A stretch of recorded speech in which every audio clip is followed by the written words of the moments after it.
Disclaimer: there will be light spoilers either through the storytelling or visually. I would highly advise that you watch the film before proceeding with this video.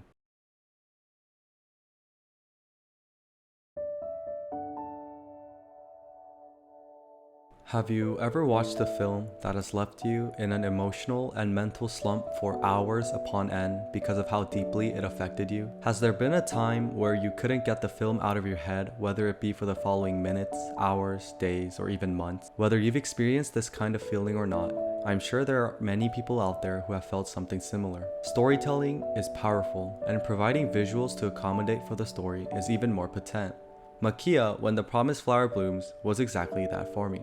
It wasn't a movie particularly for entertainment purposes, but rather a visual animation that left me in an inescapable emotional state with an endless show of tears. As much as I enjoy hearing and watching the art of storytelling progress, the emotions that follow the stories are all unique. However, there hasn't been a moment prior to Maquia that I felt endless tears of sadness and realization. Not only that, but through a drawing that's been animated. Quite frankly, this allowed me to appreciate films even more, while it also helped me to realize how people from different countries that speak different languages can feel united through a centralized common feeling of emotions. Even through different cultures, we, humans, are all the same by heart. Maquia has a rather fantastical beginning where it's shown that she is part of a special race called the Lorf. Lorfs are mystical beings who can live for hundreds of years. After being attacked by a violent tribe seeking for the ability to live immorally, Maquia escapes and is brought upon a situation where she must either take an abandoned child with her or to leave the child. Maquia does the morally right thing to do and decides to raise the child as her own son. From there on, the child, later named Ariel, begins a new life with his new mother. As the new parental journey begins, Maquia at first does not understand anything about motherhood, as her young age and naive experience with life prevented her from being able to thoroughly and properly raise the child. Without having a parental figure of her own, Maquia had absolutely no logical senses that followed her actions. She didn't know how the child was even born, nor did she understand the processes of child growth. But throughout the anime, as Ariel progresses to grow up, Maquia slowly understands the steps of being a mother. She also develops feelings to love her child. Although Maquia and Ariel were not biologically mother and son, Maquia put her absolute all into allowing Ariel to live a happy and successful life. Both through the ups and downs, Maquia begins to appreciate her son more than anything in the world, and slowly opens up her own heart. Motherly love is something very dear to everyone in the world. In fact, not everyone in this world can experience what it's like to be a mother. However, the important thing to understand and fully comprehend from the bottom of your heart is that motherly love and bond is too strong to combat. When Maquia was first trying to get Ariel out of his hands of the biologically dead mother, the fingers were so tightly wrapped around Ariel that Maquia had to break her fingers in order to free the child. That was the first moment Maquia understood the power and the love that Ariel's biological mother had for her son. Mothers want to do absolutely everything for their child. They hope that their child experiences all the goods of life while also witnessing the progress happen from a newborn to a grown adult. Although I myself am not a mother or a father, I was able to get the tiniest sense of what it may potentially feel like to have a child of my own. And like I said, it's just a sense, so it might not be true. But the amount of effort, love, and care I must enact for the child to enjoy a happy life, I felt that. And for the child to grow up and to pass on this genuine care to their own children. Throughout the anime, Maquia's show of motherly love has consecutively made me shed tears. It not only reminded me of my own mother, but of how much more I should appreciate who she is for being my parental figure. It's absolutely difficult for children to fully understand the extent of love that our parents, such as our mothers, provide for us. We take that for granted because to children, it may feel that it's just something obvious. Parents should feel love for children. Obvious for a child, right? However, what we as children do not realize is the amount of suffering and sacrifice that our mothers commence for the sake of her own children. Just like how Maquia went out of her own way to teach the ways of life to Ariel and to provide him a good life he deserved, I've come to understand a little part of what it must mean for Maquia to live Ariel live a good life. It's just any parent's wish, to see their children happily live their own life once adulthood has been reached. As fortunate as I am to have both my parents, I do understand that there are people out there who might not be at the same place as I am. However, one thing to note is that motherly and fatherly love is something that can't be replaced. No matter how hard you try, the love that your parents provide for you is just too overwhelmingly potent. I've never felt so overwhelmed watching a film about motherhood, but Maquia was definitely one that has a special place in my heart. As I teared up per scene of love that Maquia gave to Ariel, I could not stop appreciating how realistically appealing the film was. For Maquia to go from not knowing anything about being a mother to being a mother who pours love, care, and guidance for her own child, who in fact wasn't even her own biological child. It was all love and grace. I could not believe how much it reminded me of my own mother, and just simply accepting the grace featured upon the screen, I will never forget the moments that have taught me to embrace and love my mother even more. In my personal opinion, I think the most beautiful thing about the production of the film is that Ariel was technically destined to die in the hands of his own biological mother, who've been slain from a bandit's raid. However, through Maquia, Ariel was provided a second life where he learned not only to live, but to have his own family and to start what will soon be considered generations of his own family tree. The beautiful and positively correlated irony of Ariel's life is what I appreciate the most, as Maquia quotes, "You're amazing, Ariel. You've lived your life to the fullest, didn't you?" The positive irony in this quote is that Ariel was originally destined to die, but he managed to live his life to the fullest and eventually passed away due to old age. All thanks to Maquia dedicating her life to help Ariel live. Now, as much as motherly love was a big part of Maquia, time was an importantly taught moral within the film. In a normal humanly world, people are born as babies and eventually pass away either of old age or for other reasons. Moral is, you're given one life to live, which one day, as unfortunate as it may seem, will be taken away from you. In Maquia, the Lorfs have the special ability to live immortal lives. In short, they're able to live for hundreds of years without having to experience death. At first glance, immortality may seem like a precious perk.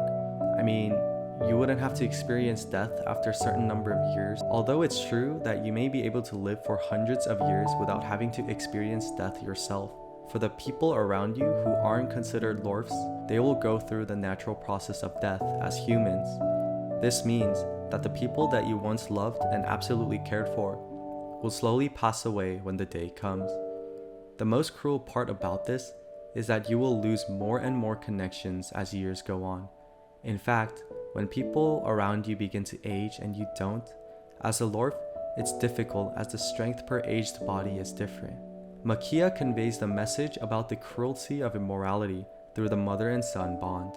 Although Maquia remains the same since the day she found Ariel, he constantly ages as the years go on and eventually passes away first, while Maquia witnesses her own child take his last breath.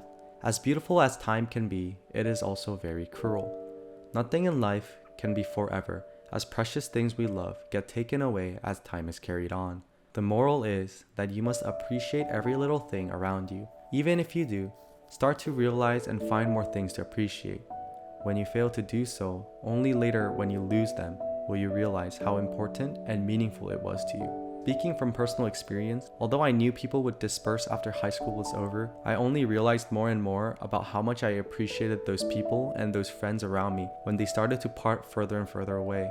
As much as I wished that the people were with me, I was too late to appreciate the fortunate surroundings I was in. So do yourself an absolute favor and begin loving and caring for the people around you. Learn to appreciate the time you're spending with whom you love or you care for, because time is cruel, and the worst part is you can't do absolutely anything about time but to slowly see it tick and tick and tick, and before you even know it, things might start to fade. The title, My Personal Experience with Time, might sound odd, but the truth behind those words still remain as a hole in my heart to this day. When my family suddenly lost one of our dearest members of our family, it was shocking and it left us in a state of mental disperse. Only then did thoughts like these start to appear. Oh, I should have spent more time with him. Oh, I should have visited his place more often. Oh, I should have told him that I loved him. I'm a bit sensitive to this topic and may be emotionally overwhelmed, so I just wanted to say this. You only begin to appreciate things more once they're gone. This applies to everything in life. So to live without any regrets or sorrows, You must be able to love and appreciate those things in life right now. Once it's too late, there's no turning back time. Time only moves forward. The overall theme that Maquia was constructed upon was the ideology of human connections. Human connections are necessary because humans are animals that require communication in order to survive. Through these connections, we get to experience things such as friendship, family bonds, and if you're lucky enough, even love. However, although all the experiences we get are different and unique to each connection, there's one thing in common that I mentioned previously. The connection will eventually be taken away one day. No matter how hard you try to keep a strong bond, the natural cycle of human life is unstoppable. Loved ones will be gone one day, and you'll begin to feel a sense of abandonment and even loneliness. Although it's only natural and presumable for it to happen, you only feel more and more pain when reality hits. Maquia has not only taught me to further appreciate the human connections around me, but have inspired me to reach out even further. Rather than knowing that I have relationships around me, I have learned to shape each and every relationship to appreciate the deep meaning behind each one. I know that one day I may not be able to speak to a friend that I've been consecutively talking to for years upon end, and I know now that I must come to bear how special that friend was to me. Rather than being sad that I've lost the ability to connect with that specific friend, I have learned and am currently learning to appreciate the fact that my friend was initially a part of my life. Once again, it's not common to come across a film that leaves your heart with feelings of utter sadness and emptiness, yet not for the reasons because it's sad, but because of how much you resonate with it. Through this drawing and this fictional story created by people not even from my own culture or race, yet to have this strong feeling of resonation and appreciation for the truthful facts of life being presented through the animation, I am yet again at a loss for words. At a loss of words for how much I appreciate this masterpiece of an art. Through this animation, I have learned to appreciate and love my mother even more. I have learned to understand the depths that parents must take in order to sacrifice to provide a better life for their children. I have learned that immorality is cruel and that time is not always on our side. Last but not least, I have learned that human connections are unfortunately taken away by time. As much as everything that I said might feel overwhelmingly sad or negative, my intentions are not to provide you with the perspective of sadness, but rather enlighten you with facts in order to help you shape your decision making in life. To appreciate everything. I was able to resonate with every part about this film, and I've come to the conclusion that all moralities shared through the film are brutally honest and truthful. But because I was able to resonate with the film, I have learned ways to appreciate the life that I was given. I was provided with a perspective that will live on within me for the years to come. Maquia was an absolutely magnificent masterpiece. Even though the fictional plots aren't realistic, the morals taught through the characters and the visuals have yet again exceeded my expectations for anime films. With all the things that I carry on after watching this movie, I can surely proclaim that I have been taught stories of life that I may or may not experience in the near future. With this new perspective that I carry on, I am happy to say that Maquia changed my life.